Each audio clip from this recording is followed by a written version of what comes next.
আল্লাহ তুমি সব কিছু জানো, হে আমার প্রভু তুমি আমাকে মাফ করে দাও। আমার আল্লাহ বলে তারপরও যদি তোমাদেরকে আমি মাফ না করি, তারপরও বান্দা তোমরা আমার রহমতের দরজা থেকে ফিরে যাইও না। আমি তোমাদেরকে হুকুম দিচ্ছি, ওয়ালাউ আন্নাহুম ইয যালামু আনফুসাহুম জাউকা, বান্দারে যদি গুনাহ করে ফেলো আমার রহমত থেকে মুখ ফিরে তুমি চলে যাইও না।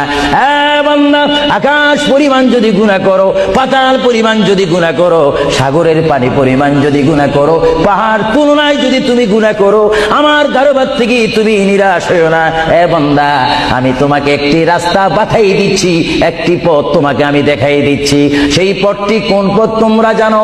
ওয়ালাউ আন্নাহুম ইয যালামু আনফুসাহুম জাউকা, বান্দারে যখন তোমরা বরবাদ হয়ে যাবে তখন তোমাদেরকে একটা পথ আমি তোমাদেরকে দেখাই দিলাম, সেই পথটির নাম হচ্ছে আমার রাসূলের মদিনা। জুড়ে বলেন সুবহানাল্লাহ।